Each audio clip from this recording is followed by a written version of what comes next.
Hi, everyone. I'm Kathy Burlow, and I'm the founder and president of PDX Veg.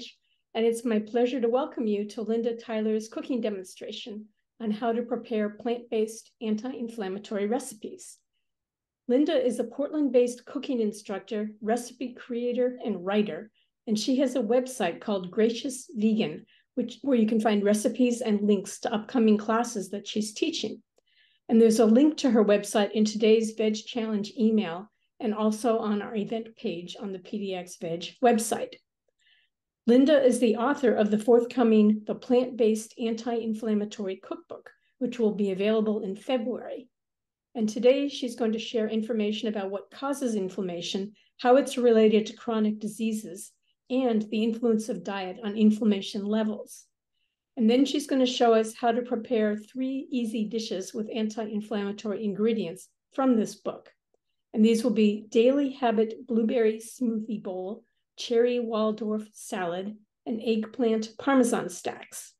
And we're recording this for people who couldn't be here today, and we're going to put the video on our PDX Veg YouTube channel and send the link to everyone who signed up for this event and also for the Veg Challenge.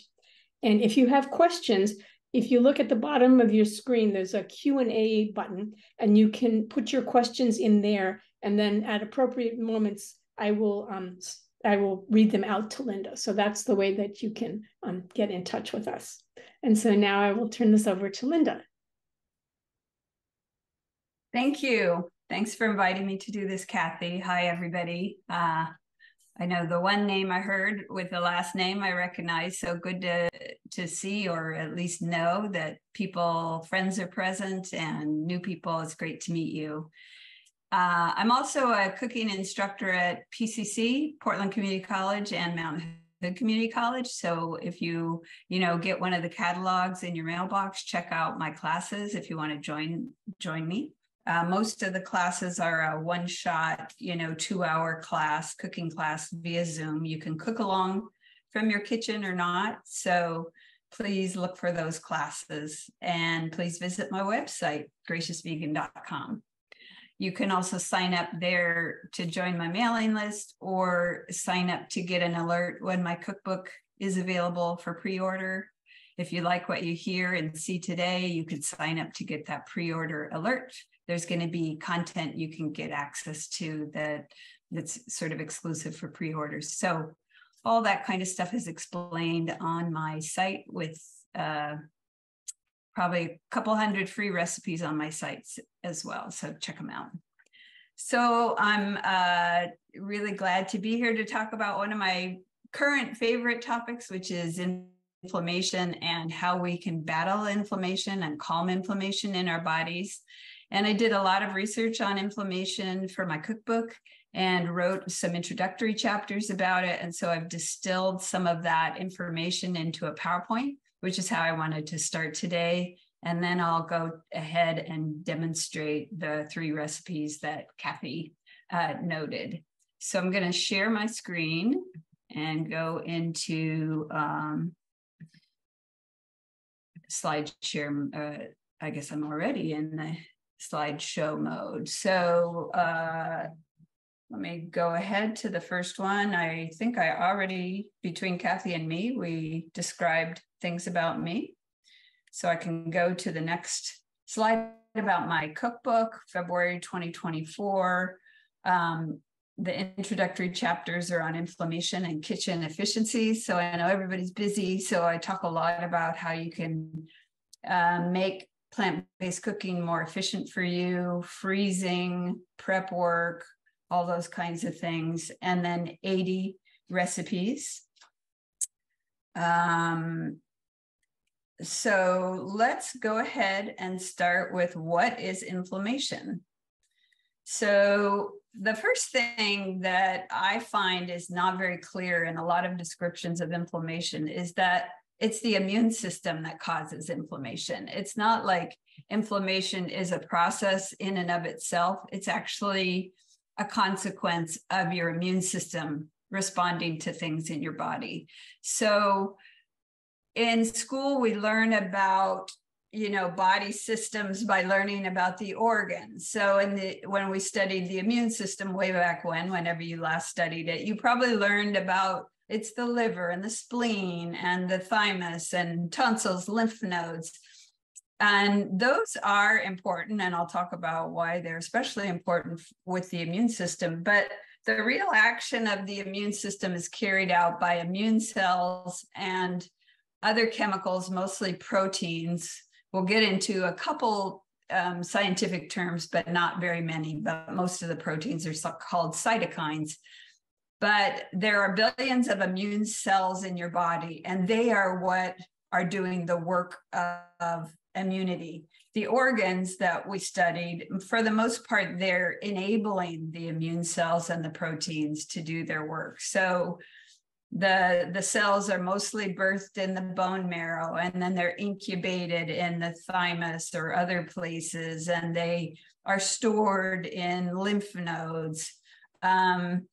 The lymph system provides the pathway for the cells and the proteins to move around the body. So the organs really are less important, if you will, compared with the billions of immune cells. And the immune cells are what respond and what cause the inflammation. That's why we're so interested in them. And the immune cells are on constant alert. They are positioned all over the body. In fact, most immune cells are positioned in or near our digestive system, because if you think about it, most foreign matter enters our bodies through what we eat. And so there's lots of immune cells like just monitoring what we're eating. Is there any toxin in there? Is there anything dangerous in there? Got to take care of it. So lots and lots of immune cells are very interested in what we're eating. So this is just a diagram sort of emphasizing that there are immune cells all along our digestive tract. There's also a lot of immune cells on our skin, because of course that's the other place where a lot of foreign matter can enter our body. And then those proteins I talked about, most of them are called cytokines. They are the messengers for the immune system.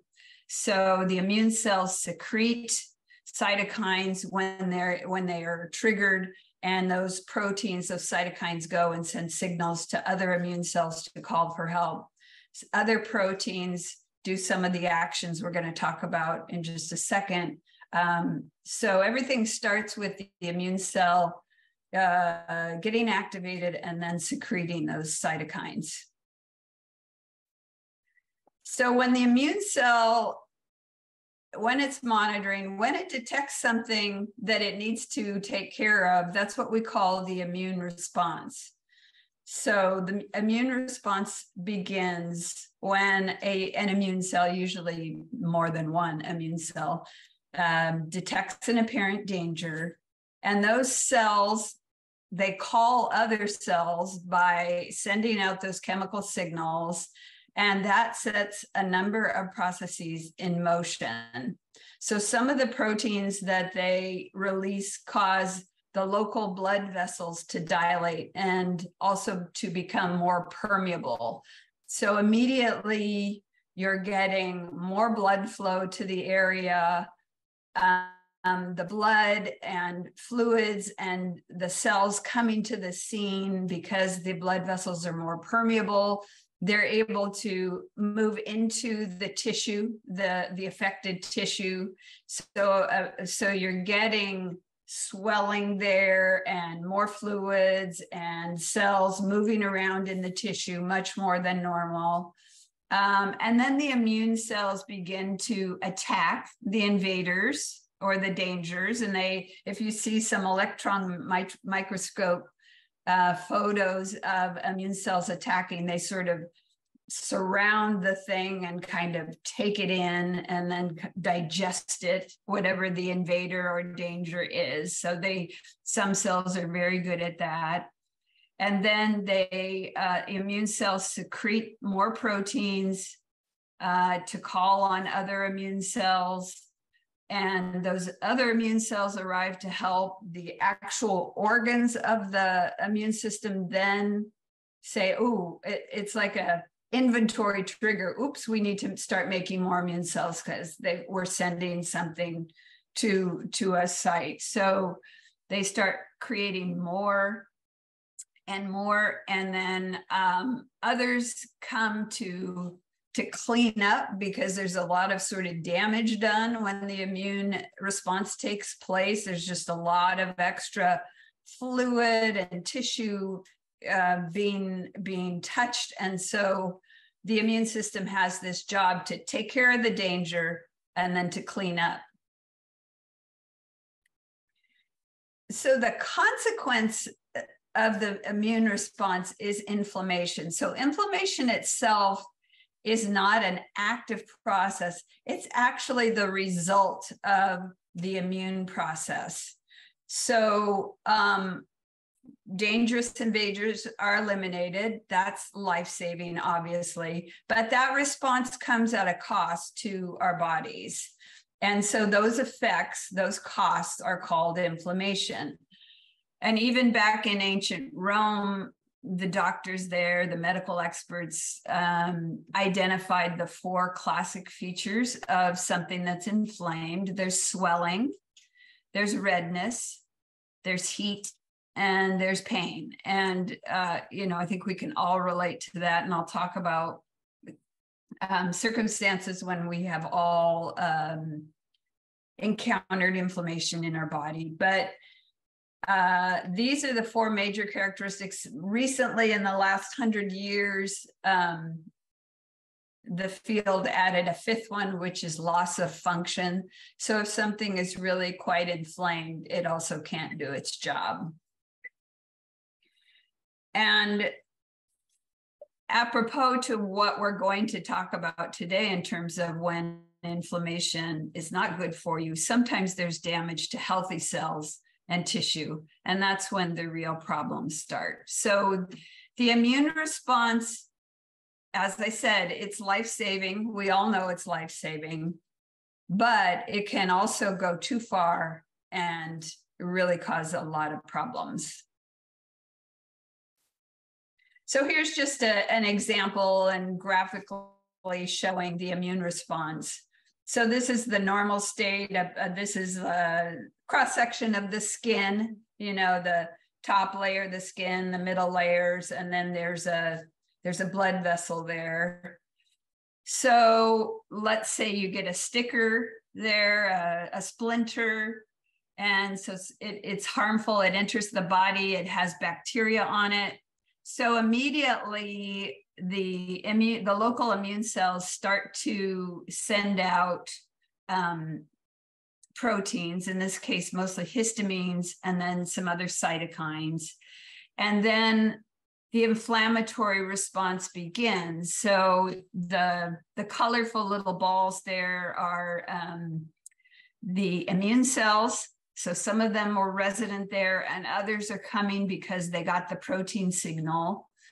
Phagocytes, I labeled those there. They're one of the primary immune systems in a situation like this.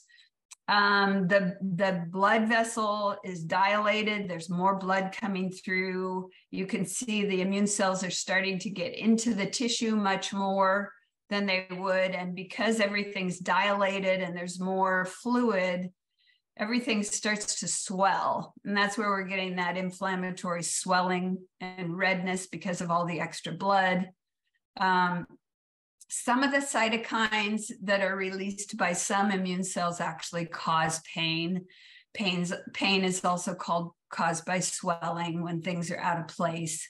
And of course, more blood causes warmth. That's sometimes why some injuries feel warm to the touch, because there's so much extra blood that's warm causing that. And then best case scenario is that the immune cells swallow all those bacteria, take those away, so there's no dangerous bacteria left. That's what they were really concerned about, was those bacteria. They don't want bacteria to grow. The platelets are activated, so they come to help clot the hole that was caused by the splinter. The blood vessel starts to shrink, doesn't send so much fluid and blood to the area. And of course, the healing then takes place on the skin. So that's just one example of how the immune response to injury happens and how it causes inflammation. So here are some examples of what I would call tolerable inflammation, or mostly tolerable inflammation. So we just talked about injury, and we saw that the immune system results in inflammation at the site of that injured area with swelling and redness, heat and pain. Inflammation when we fight a cold is similar, although it's all internal. There's not that skin that we can see. So our immune cells attack viruses or bacteria. And then the sore throat, for example, is inflammation. The swollen glands, that's inflammation. That's not the bacteria causing it. It's our immune system, all the consequences of fighting it. Congestion and other symptoms, those are the consequences of the immune system doing its job. Those consequences are inflammation. Sunburn is actually inflammation as well, because our immune system is reacting to the damage that radiation has done to our skin cells. So whenever we damage cells, not just when we are damaged, but if we damaged, something like sunburn, the sun damages the cells, the immune system responds to that, like, that is not good. We better go in and clean up and make sure there's nothing wrong there. So the immune system goes in, brings its usual bag of tricks, the swelling, the redness, the extra blood, the pain, proteins. And so that's what sunburn is inflammation. And then when our muscles are overtaxed, it's called dormant, what is it? Dormant, DOMS. No, not delayed onset muscle soreness. Muscle cells are actually damaged, as we know, most of us know that, and the immune system wants to remove dead cells and start regeneration of healthy tissue. So it's actually inflammation from, again, immune cells getting into those muscles and trying to help out that cause the pain and swelling that we feel. So inflammation that starts and ends with one episode is called acute inflammation, and that's best case scenario. So we were exposed to a cold virus. We experienced, 5 to 7 days of swelling and inflammation and soreness, and then we're back in business. We're okay. That's acute inflammation. But there are more serious inflammation-related conditions. One is allergies. And this is when the immune system mistakes otherwise harmless substances to be dangerous. And so this is where the immune systems mounts a continuous response as long as whatever it feels is dangerous is in the body. So if we're allergic to peanuts, as soon as the peanuts enter the body, the immune system attacks. We get the inflammation-related symptoms, and either we take medication or it gradually subsides after we stop eating the peanuts. Autoimmune diseases, of course, are another case where the immune system is not functioning correctly and it's attacking the body's own tissues. It's actually attacking the tissues as if the tissues were an invader or a toxin. So it causes severe, in some cases, inflammatory effects. So again, the swelling, the pain, the extra fluids, the trying to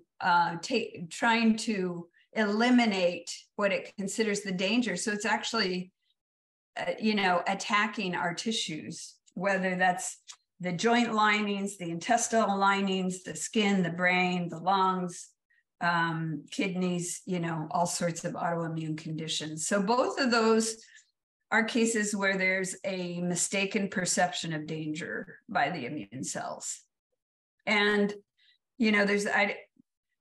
I'm not an expert on the causes of these things, so I'm not going to comment on that, but I think we all know it's a sort of a complex possibilities of what causes the immune system to mistake healthy tissue or harmless substances for dangerous substances. Then there are what I call the itis diseases, when the immune system is having trouble clearing out invaders in a particular body part, or it's triggered in some other way. There can be severe localized inflammation. So if you think about words that have the suffix itis, such as tonsillitis, laryngitis, bronchitis, appendicitis, those are all conditions where a localized organ or area of the body is very inflamed. And there's lots and lots of itis diseases, and they're characterized by the same kinds of inflammatory consequences that we've been discussing. And then finally, there is low-grade chronic inflammation. And this is where the immune cells wage fights on all sorts of irregularities in the body. It might be on arterial plaque. We'll talk about that in coronary arteries, especially. It might wage battle on plaque that's there. Damaged cells in our bodies, unstable molecules in our bodies, or on compounds that enter our diet.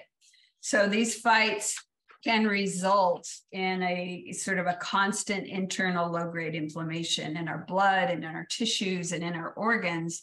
We might not be able to feel it, but it can have harmful effects on our health. Again, with that swelling, the extra blood, damage to healthy tissues. So this is something that we're going to talk the most about now. So inflammation that doesn't get turned off, like all the things on this page, is called chronic inflammation. And low-grade chronic inflammation or metabolic inflammation is what we're going to turn to now. So there's a number of most common causes of low-grade chronic inflammation. The first is age. Unfortunately, we can't do anything about that. But inflammation tends to rise as we get older. That might be due to cellular aging. Through a lifetime of stress, we've got cells that are getting older, that are dying, and the immune system tries to clean that up. It could be from other age-related changes, like any body fat we have tends to be more around the middle, which is the more metabolically active type of fat that can cause inflammation. But whatever the various causes, I just actually posted a post about what causes inflammation on my website. So if you want more information, I have some links and some more explanation here. The more prone we are to unwanted inflammation. Unfortunately, excess weight is not just dead weight. Fatty tissue, especially around our middle, actually secretes pro-inflammatory compounds. And our immune system starts to mount a response to those pro-inflammatory chemicals. And so the immune system reacts to the compounds that these large fat cells are secreting, and that generates inflammation inside of our body. And then in another cruel twist having to do with excess weight, weight gain and chronic inflammation can impair the brain's responsiveness to leptin, which is a hormone which tells the brain that we're full, so we don't need to eat. So, adding insult to injury, so to speak, the added fat and added inflammation actually means we have more hunger pains instead of being told we're full by our brain. Smoking can generate unstable free radicals in the body and in the airways, especially, that can damage the lining of the lungs and again, the immune system says, hey, there's damage in the lungs, we got to go help. So the immune system goes and help, uses its bag of tricks, causes inflammation. And same with, I should say, pollution, air pollution, and toxins as well. Similarly, they cause damage in the body, and then the immune system responds. And stress is kind of ironic because usually the fight or flight a burst of cortisol in our body suppresses the immune system. But if you're constantly stressed day after day, there's so much cortisol running through your system all the time that actually the brain becomes immune to it, so to speak. It starts to ignore the cortisol signal. And so then the immune system actually becomes overactivated. And so stress causes damage also to various molecules in the blood and in the body. And so the immune system, again, is trying to help out. So not only does constant stress activate the immune system rather than suppress it, but it also causes some damage in the body that the immune system tries to help with. And then we're going to talk more and more here about unhealthy diet and how it is a common cause of chronic inflammation as well. So a lot of recent research has found that chronic inflammation appears to play a central role in some of the deadliest diseases on the planet. And so a constant state of chronic inflammation can make us more vulnerable to serious diseases. Unfortunately, these diseases can also cause more inflammation, which becomes a vicious cycle. So cancer is one such case. If you have chronic inflammation, there's a lot of oxidative stress and DNA damage in your body, which can encourage genetic mutations that help new cancer cells grow, happen, and then immune cells can help tumors grow and have blood vessels feed them. And so chronic inflammation is something that actually aids cancer in starting and growing and even metastasizing. Diabetes as well, especially type 2 diabetes. Chronic inflammation actually contributes to insulin resistance, which means that cells stop accepting and storing glucose, which is at the core of type 2 diabetes. And unfortunately, insulin resistance can spawn more inflammation. So again, we have that vicious cycle. And cardiovascular disease, they are often found together, cardiovascular disease and inflammation. In fact, these days, if doctors suspect cardiovascular disease, they actually give you ask you to take a blood test to find out what your inflammation markers are in your blood. And usually high inflammation markers in your blood suggest you have cardiovascular disease. And we know that there's been a lot of research on immune cells attacking arterial plaque on your coronary arteries, which makes things worse because you have the plaque, but now you have swollen arteries because of the immune cells trying to swell and help out. And sometimes the immune cells even attack so much that they dislodge pieces of plaque, which can contribute to a heart attack or a stroke. So not a good combination. Alzheimer's and other dementia can also happen from a lifetime of chronic inflammation. And studies have found that people with chronic inflammation during middle age are more at greater risk for Alzheimer's and dementia. So it just makes sense to see what you can do about chronic inflammation and try to avoid these deadly diseases. So as I mentioned, diet is critical in chronic inflammation. Dozens of studies in the last few decades have found that it can have a strong effect. The typical Western diet can raise chronic inflammation. Studies have shown, a number of studies have shown that a typical animal-centered Western diet leads to higher markers of inflammation and those deadly diseases compared to a non-animal product or a plant-based diet. The primary nutritional culprits are saturated fats, endotoxins, and refined sugars and grains. Saturated fats, they trigger immune cell response. They make the colon gut wall more permeable, so many other things can get into the blood, which can activate the immune system.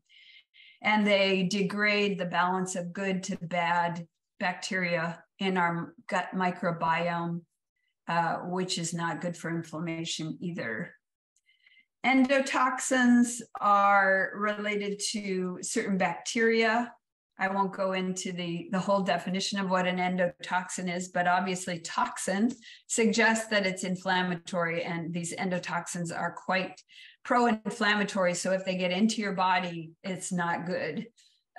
Especially if they get into the blood, which if you also eat a lot of saturated fat, they can get into the blood because the gut wall, the gut lining is more permeable.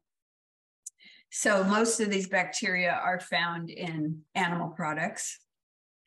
And then refined sugars and grains, we all know that white sugar, white flour can elevate our blood levels. Every time we have a meal with white sugar and grains or a snack, our blood sugar levels go way up.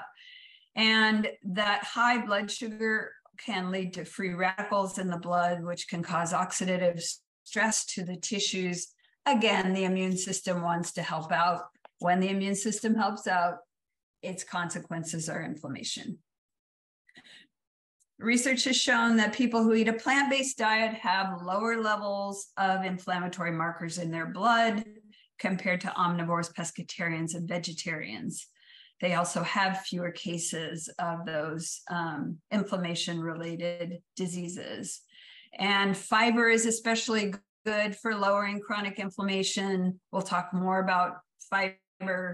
Antioxidants, I'll talk about a few specific ones. And good fat, meaning omega-3s. So foods to avoid or minimize are, there's a mistake there. Sorry, let me take out this last one because I spoke to a nutritionist about that. Okay. We talked about the saturated fats, the refined sugars. Most restaurant takeout and fast food meals have one, two, or all three of these substances that are particularly pro-inflammatory. And this can include vegan versions of fast foods, takeout foods. So it's not just meat eaters, it can be vegan food as well. Animal products have quite a bit of these, not the refined sugars and grain, but the endotoxins especially are in like ground beef, leftover meat, where those bacteria can grow.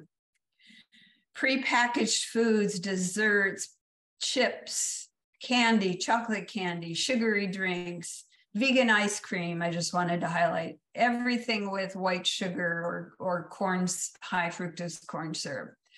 Or oils, so many packaged foods have oils in them. So you do have to be very careful. And a lot of the oil that they use in fast foods, prepackaged food is the kind of oil that's higher in saturated fat than the better oils like avocado oil and olive oil.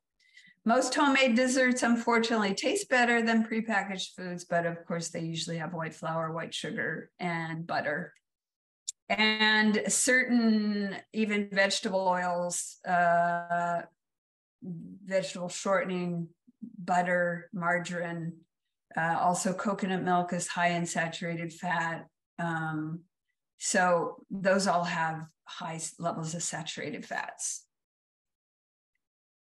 But foods to embrace, this is the kind of plant-based diet that can help bring down low-grade chronic inflammation. Whole plant foods, fiber-rich foods. There's no fiber in animal foods. You can only get fiber from plant foods. So legumes, whole grains, vegetables, foods high in antioxidants, especially fruits and vegetables, lightly processed plant foods like hummus or dried fruit or canned beans, and then recipes made with whole plant ingredients, of course, are also good for you. This is the recipe from my cookbook. So there are certain foods that are even more anti-inflammatory than others, even in the plant-based world. So I'll just go over those, and then I will highlight those in the recipes I'm making today. Ginger and turmeric can help neutralize free radicals. Garlic limits the effects of those cytokines, those bad proteins that can be pro-inflammatories. Foods high in flavones inhibit certain inflammatory chemical reactions. So apples, celery, chamomile tea, citrus, mint, parsley, red bell peppers, rosemary. And then anthocyanins are antioxidants that make fruits, vegetables, beans, and grains purple or black. Kathy, it says the screen sharing is paused. Yeah, it looks like you're still on that original slide. Oh no, this whole time? No, you're on the foods to avoid or minimize. Oh, okay. Let me stop sharing. I just saw that. Yeah, weird message. Let's try this. All right. Yeah, that's okay. So good. we went. Okay, so this is the one I covered. Yeah. And now I'm here with the superstars. You're seeing that? Yes. Okay. I'm sorry if I hit a button.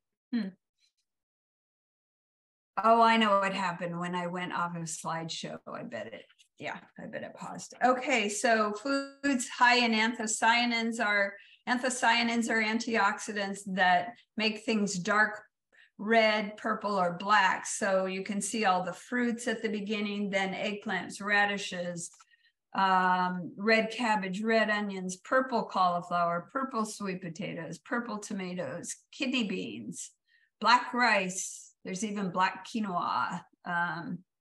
There's purple tea, so there's lots and lots of foods that have anthocyanins. Those are particularly good at calming inflammation. Then we have green and black tea among the beverages. Cruciferous vegetables contain glucosinolates, which can interrupt inflammatory processes. Foods high in fiber feed our good gut bacteria. And when they do that, the good gut bacteria release short chain fatty acids, and those reduce the production of pro-inflammatory proteins. And foods high in omega-3s. And you might recognize some of these categories from other, this is how you can reduce risk of cardiovascular disease and otherwise be healthy. And they're all sort of connected. A lot of researchers see the gut also as one of the major sort of connectors for health conditions, and inflammation is related to the gut as well. So omega-3 fatty acids inhibit the production of inflammatory proteins, and they interrupt that immune response. So I will say that, eating a plant-based diet has helped many people with allergies and autoimmune conditions reduce their inflammation, but it may not be enough. You may need to, consider other foods that may be triggering, or even some healthy foods that might be triggering some of your inflammation. So this is just a disclaimer that, I'm not a doctor, and autoimmune and allergy conditions are incredibly complex. And in my cookbook, I have a section at the end about other resources where people have taken sort of a plant-based solution to another level. And you can see those resources as well. Okay, so I thought we could go to the cooking demo. Cherries, as you noticed, were on the list. So I make a nice cherry ice cream, in this case with raw brownie bits. I'm not making those today, but it's a good season to make cherry ice cream because cherries are in the stores. Okay. So I'm going to start cooking. And I'm going to need to move my computer a bit. And I see I never plugged in my computer. So let me do that too. We've been running on battery this whole time.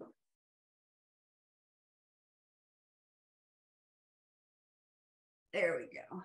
Okay. Let me move my stool here. All right. So, Kathy, everybody got access to this yes, they've got that recipe. Okay, I'm just gonna start, and the first recipe is going to, we're not going to be able to finish it because it has some oven time, but I did want to demonstrate the first step, which is making the eggplant rounds and not having to use oil, because I think a lot of people use a lot of oil when they cook eggplant. Oil can bring saturated fat into your body, and we really don't need much saturated fat at all on an average day. So I wanted to show that technique, and then I'll work in the others. The others are shorter, so I can work those in while things are in the oven. So I'm going to start with eggplant Parmesan stacks. You know, usually people make eggplant Parmesan by either breading the eggplant and then frying it or deep frying it. But we're not going to do that. We're going to use a different technique. So I'm going to turn on my overhead camera. And it's not quite eggplant season now, but it will be soon. And if you have your own garden, or you're lucky enough to have somebody give you things, you might get some eggplants. And usually it's August or September. So what I like to do is slice these pretty thin, 1/4 to 1/2 inch. And you don't want to peel them, because remember we said the anthocyanins caused fruit and vegetables to have dark purple or dark red or black tint. So we have to leave the peel on to get the benefit of things like apples and grapes and eggplant. So we're going to cut. I tell people to aim for about 12 slices per eggplant. Eggplant is mostly water, so when you put it in a hot oven, it really cooks down. So what seems like a lot right now is really not going to turn out to be a lot. So we're going to lay these out on one of our pans. I lined 2 sheet pans with parchment paper. And we're going to cook those at a high heat. So I didn't want to use my silicone mats, because your silicone mats, usually, I've never melted one, but I don't like to try them over 450. So we're going to now cut my second one. These are globe eggplants. They're the most typical kind of eggplant. These are mature and have quite a few seeds, which isn't ideal, but if you can find the slightly smaller and firm, heavy eggplants in the store, they're probably not going to have as many seeds. The seeds don't hurt. They just, sometimes they cause the flesh around them to be a little more stringier. So it's more fun to get the firmer ones. It's better. So we're going to lay this out, and then we're going to create a coating using the secret ingredient. There is tahini. So we're going to make this coating of water. You need a lot less tahini than, say, oil. So we're going to use 1/3 cup of water a 1/4 cup of tahini. This is Joyva brand. I think it's made in Brooklyn. I use a lot of different tahinis. My favorites are tahinis that use Ethiopian sesame seeds. They tend to have I like the flavor of that. So there's our 1/4 cup of tahini.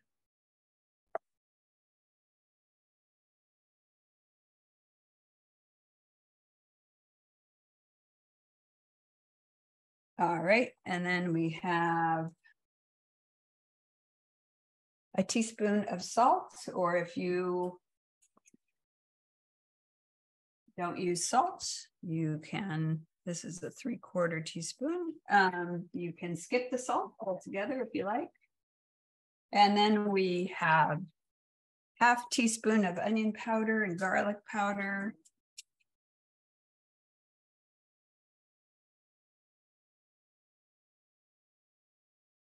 So we're coating these eggplant slices with sort of a well-seasoned tahini water mixture. And that's gonna, with some smoked paprika. I don't know if you use smoked paprika. It's a wonderful ingredient. If you ever find a recipe that has smoked paprika, don't skip the smoked paprika if you can't, if you have time to get some. Every grocery store carries it now. That didn't used to be the case. I'm just using a little whisk here. You could use a fork. So we have this nice sort of slurry that is much healthier for you. Ground sesame seeds have protein, they have fiber. And, you know, oil has no fiber. It has very little nutrition except fat. And so I like to avoid that. So we're going to, let's see, okay, we need to brush both sides. So this is gonna just take a little while here. Get that pastry brush. I don't know if you guys if you like to cook, people like to give me little sets of utensils, and there's usually a pastry brush in that little set. So I have a whole jar of little pastry brushes, but I love them because these silicone ones you can put in the dishwasher. Don't have to wash them, which isn't the case when you use a wooden handled one. So then I'm gonna turn these over and now brush them again on the top.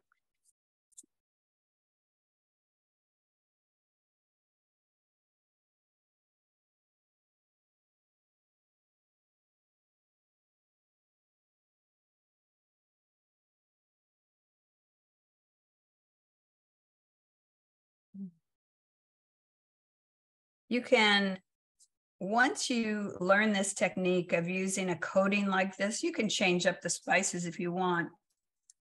But once you practice this, slicing the eggplant thin, making the tahini coating, brushing them, baking them at a high temperature, then these slabs of eggplant can serve you in many ways. You can make a sandwich with eggplant, eggplant slices, roasted eggplant slices. You can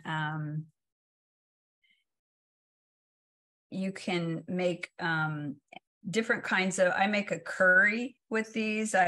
Once they're all cooked like this, then I cut them into bite-sized pieces, large bite-sized pieces, and I cook them in a curry. You could cook them. I also do that for a stir fry because I don't want to use oil in a stir fry. So I do this process first, and then I use those pieces in a stir fry. You can just eat them as a side dish. If you like eggplant, not everybody likes eggplant, but if you like it, this is a great way to, especially again, if you have a lot of eggplants at once from gardens or farmer's market. Cook these this way, and then in your fridge, you could even freeze them, but in your fridge, you're going to have all these wonderful slices of eggplant that you can use in all sorts of ways. Okay, let me wash and dry my hands.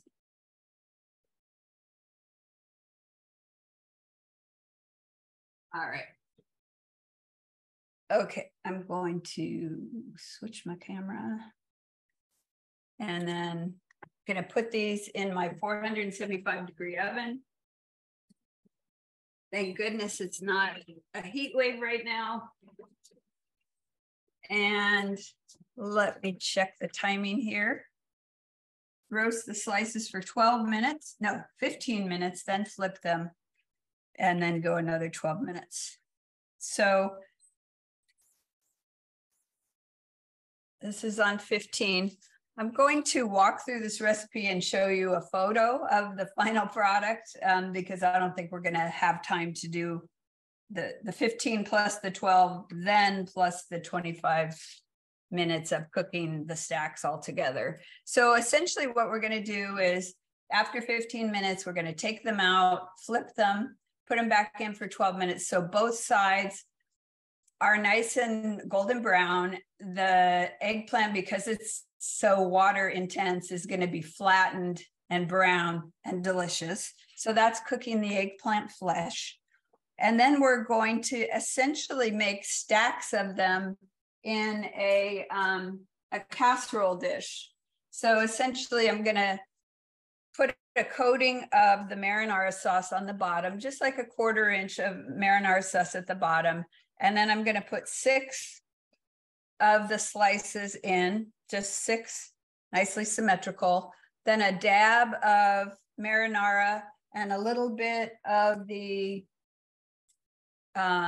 vegan Parmesan. I have a recipe for vegan Parmesan on my site if you want that. And then I'm just going to keep stacking. So each stack will have 4 or 5 of those eggplant slices with a little marinara and a little vegan parm in between. And then the rest of the parm. And then bake it at 375. We're going to turn down the oven after these slices are done for about 25, 30 minutes. And so everything gets nice and gooey and golden brown. And so what it looks like at the end is this, where you can see there's those 6 stacks. And then you just get a spatula underneath the stack. And if there's 2 of you and this is your main dish, you might each have 3 of them because eggplant is very low in calories. So this is not a ton of calories. You could do that, or you could have another entree, maybe a pasta, and then this is maybe 1 or 2 of these as a side dish. So these are the eggplant Parmesan stacks. Okay, so we'll probably get a chance to look at least the first turnover of the eggplant stacks. Any questions about the eggplant dish, Kathy, in the Q&A, or is everybody clear? No, there was just one question where they were wondering what you corrected on that slide, because that was when your slides weren't getting promoted. What did you take out? Well, I took out what's called excess arachidonic acid. Okay. And arachidonic acid mostly comes from omega-6, excess omega-6 fatty acids, which are mostly present in things like cooking oils, especially certain kinds of cooking oils like corn oil, safflower oil. And in arachidonic acid, we have natural arachidonic acid in our bodies, and it can be anti-inflammatory and pro-inflammatory. Some sources say that having too much omega-6, part of the issue of having too much omega-6 is inflammation, is triggering the immune system. Mm-hmm. But the dietitian who did my final review said, you know, it's really kind of a contested area. You might not want to just say it's pro-inflammatory because it's actually more complicated than that. Yeah, I think it's the ratio of omega-6 and omega-3 that is. Yeah, I know that. Yeah, that's important to not, you don't want to get too much omega-6. You want that ratio to be up the omega-3s and decrease the omega-6s. And the traditional American diet, standard American diet, is way too high in omega-6s. Right. Yep. Okay. All right. If there's no other questions on the eggplant, we will come back to it. I'm going to go to the Daily Habit Berry Smoothie Bowl.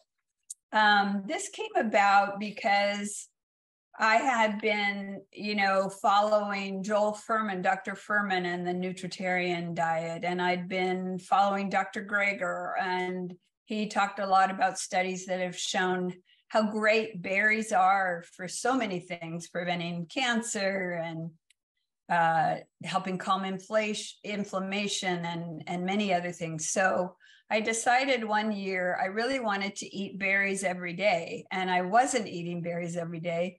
And it actually became not a challenge, but I really had to think about it for a while. Luckily now I really don't have to think about it. It's much more automatic. So when there are fresh berries, either fresh berries in the store or even better, berries I can pick or find at the farmer's market, that's easy. I can have half a cup of berries a day. But when there's not, I had to become creative. And usually I became creative through smoothies. And so this was my creation for daily, sort of my default daily half cup of blueberries. And what I do is make this smoothie, and I make enough to be good for 4 days. So usually I make it, I have a quarter of it that day. Sometimes I put a little I now make my own yogurt, soy milk yogurt, but you can get some unsweetened yogurts certain places, or make your own in your Instant Pot. I have a post for that on my site if you're interested in making your own soy milk yogurt. If your Instant Pot has a yogurt button.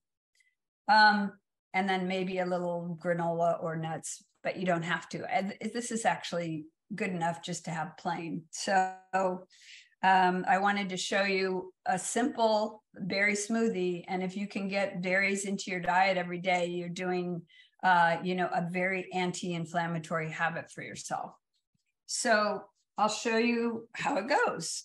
So I use my large NutriBullet container. You could use a regular blender or whatever kind of blender you want to. So this is what I use. And I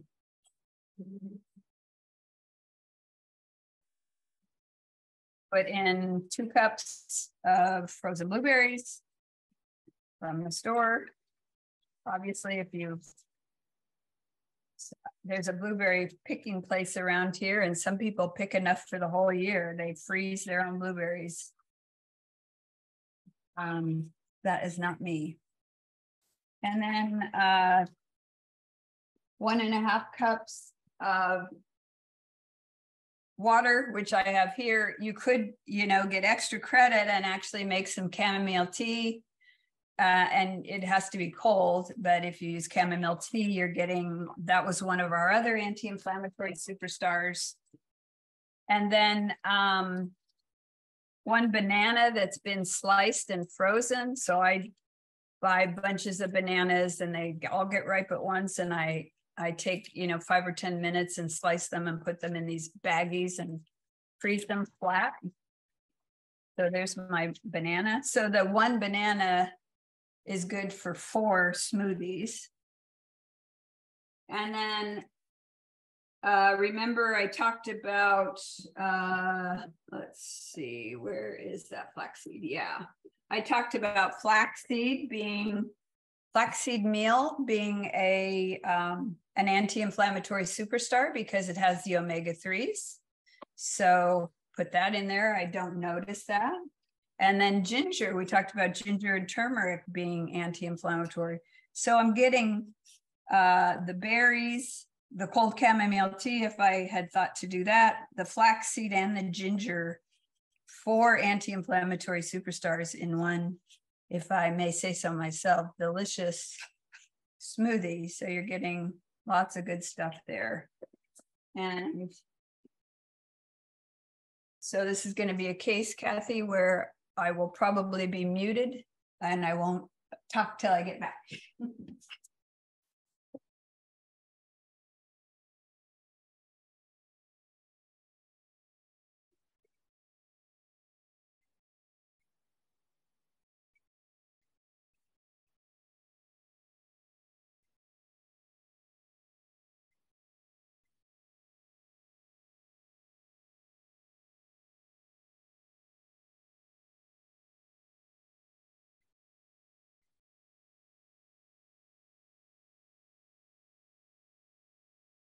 Okay, can you hear me again? Yep.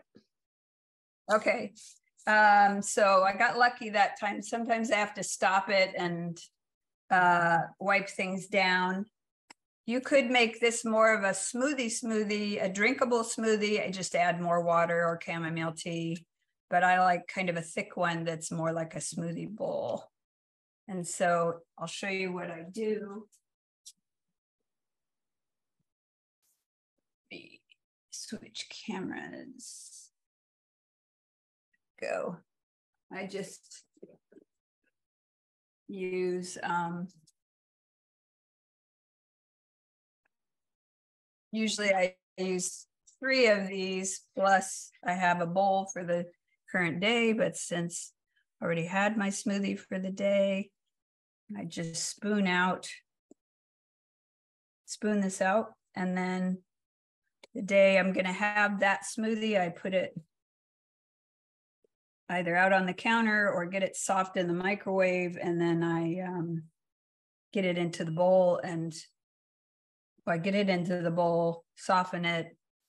Usually I use a fork to kind of blend it. You could put it back into the blender to really blend it well. But you can see, if you now that you know about anthocyanins, all that gorgeous, gorgeous purple color.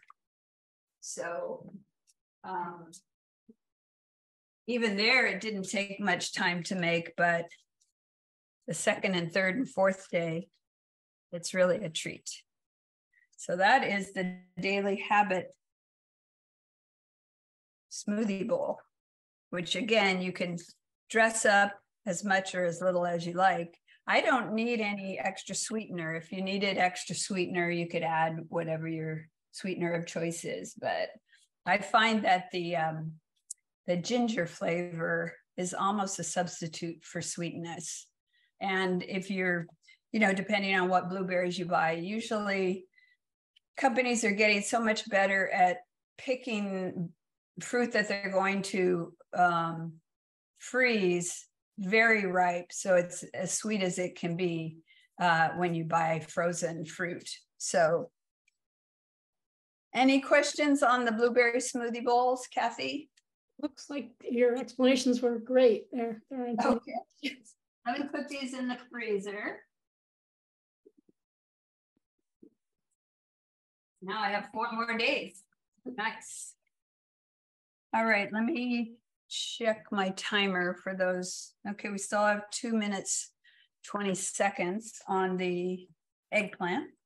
So I'm going to go to the final recipe, which is our cherry Waldorf salad. So a lot of people have had Waldorf salads, right? It seems old-fashioned. I remember I had them as a kid. I had no idea there was a Waldorf Astoria hotel. I didn't know the history of, this salad was created in the early 20th century there, and sort of made its way in the women's magazines across the country. But the typical ingredients are apples, celery, nuts, and mayonnaise. A lot of people like to add dry fruit, so I added dried cranberries or raisins, and then I love adding a little bit of fresh fruit. So essentially what I'm doing today is apples, celery, raisins. I should have done cranberries because they are anti-inflammatory superstars. Walnuts. I have vegan mayonnaise, actually oil-free vegan mayonnaise that I make myself. I mixed fresh cherries and grapes as my fresh fruit. And then I do like a little bit of maple syrup in there So you, again, we're getting apples. They are anti-inflammatory superstars. You have to obviously not peel them because those dark red anthocyanin antioxidants are in the peel. Celery is an anti-inflammatory superstar because of the flavones. Dried cranberries, it's a berry.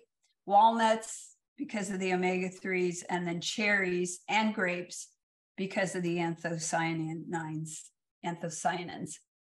So again, we're getting like 90% of the salad is anti-inflammatory superstars. I really wanted to give you a few dishes that were, you know, mostly the superstars. So I am going to make this fairly quickly. Turn on my overhead camera. Oh, there's our, let's first do our eggplant slices and we'll come back to this. Just a second.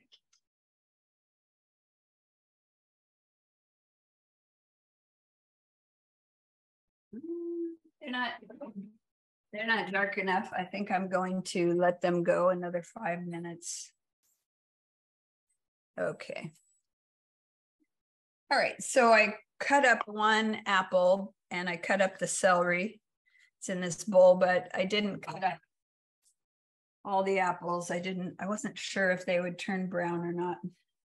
So and I'm using very small apples. So I'm using 3 small apples instead of 2 large apples. My compost container. Once you put the vegan mayonnaise on apples that has acid in it, vinegar and or lemon juice, so the apples won't turn really brown once you get that on there. So, you know, I find that Waldorf salad is best when it's just freshly tossed, but I don't mind it. I don't mind it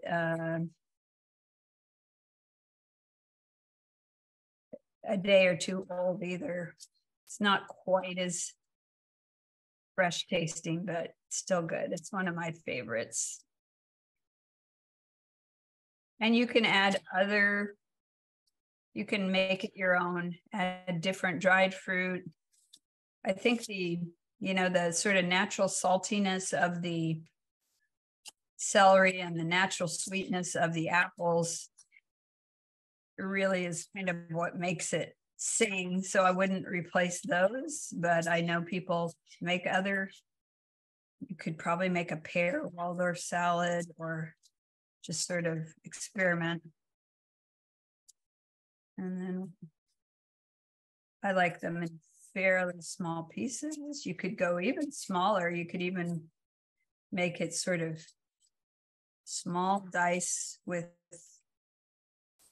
the apples and the celery, almost make it spoonable. All right. Done with that. So this is going to be quite a bit of salad. All right. So we have the apples, we have the celery, and then as I said, I'm using raisins today. You can add more or less depending on what you like. I'm using walnuts. You could use other things, but walnuts are definitely first when it comes to anti-inflammatory in terms of nuts. And then we'll use some of my homemade plant-based mayonnaise. Just kind of guess here.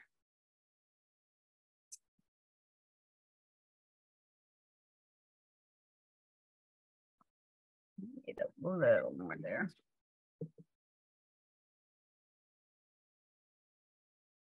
I'm going to go ahead and put in just a teaspoon of maple syrup. while I'm gauging how much mayo to put in there.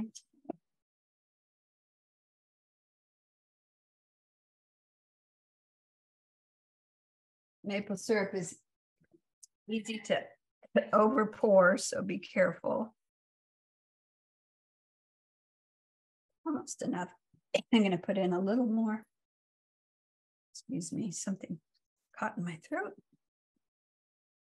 Right.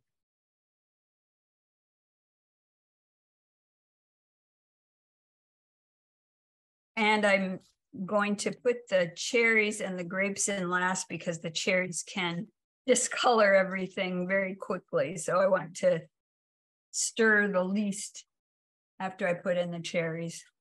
Cherries are in season, so this is a great time to make anything that takes fresh cherries. They're only in season for, I don't know, like 4 or 6 weeks. You can use more if you like.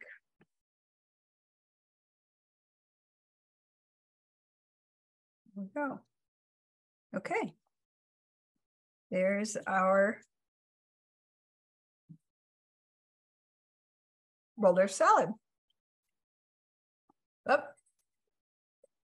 And there's our timer for our eggplant. So if everybody's had a good look at this, I'm gonna go wash my hands and get the eggplant out. And then we'll flip those. I'll put them back in the oven and we can call it a day.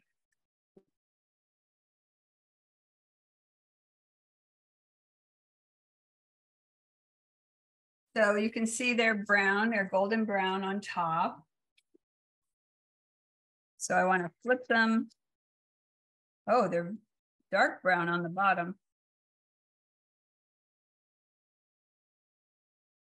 And then we're going to go an extra 12 minutes to complete the cooking. And then we will have these wonderful roasted eggplant slices without oil. The others.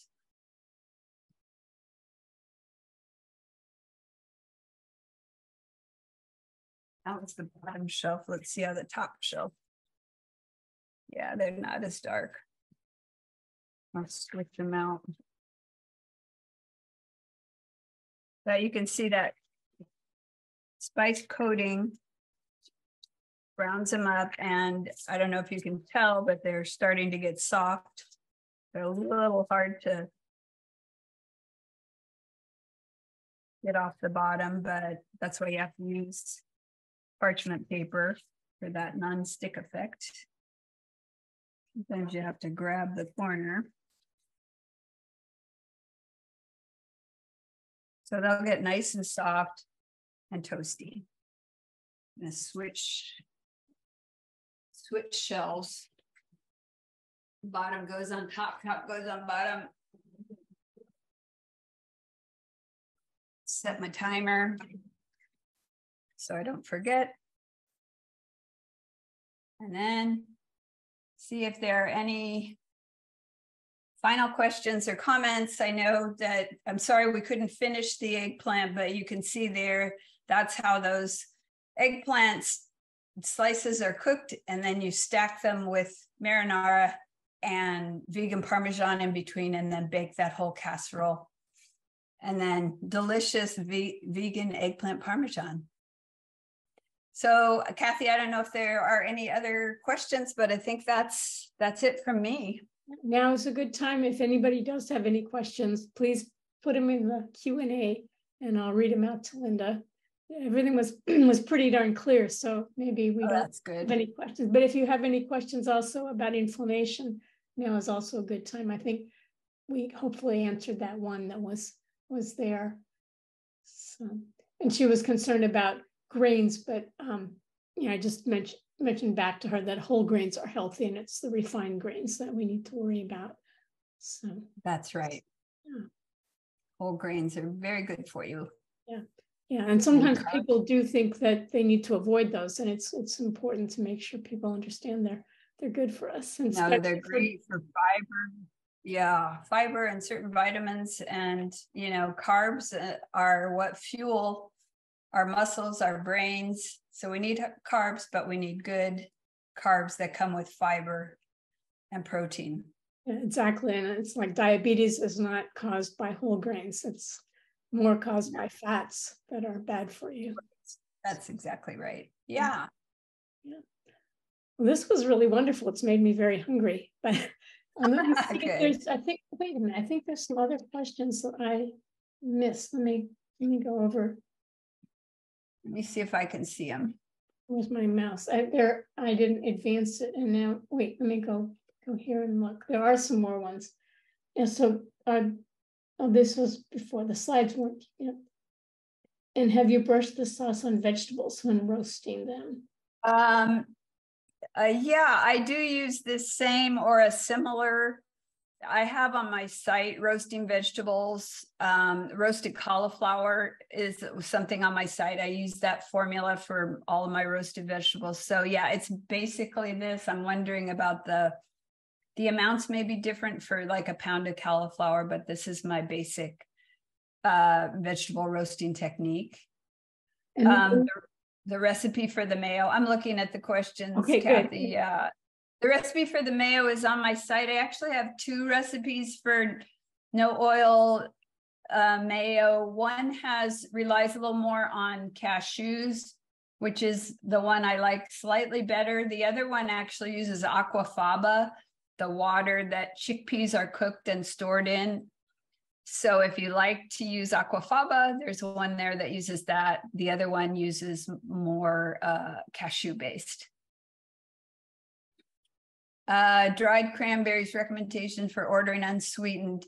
Yeah, I had the same issue with dried cherries. I ended up ordering some from Amazon. They were good. They were great.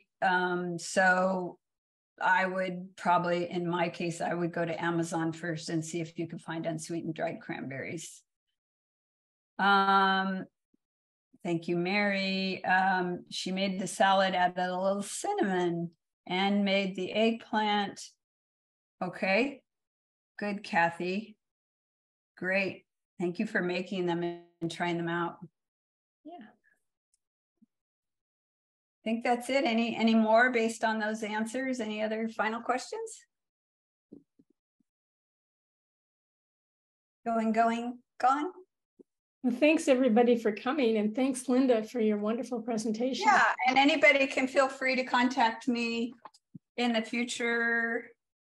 graciousvegan@gmail.com is on the recipe handout. If you want to contact me, feel free anytime. And Linda Hendrickson has also pointed out that People's Food Co-op is a great place to get things in bulk, such as maple syrup, and maybe they have the dried cranberries without sweeteners. Yeah, yeah. Great comment, Linda. Yeah. All right. Well, thank you, everybody.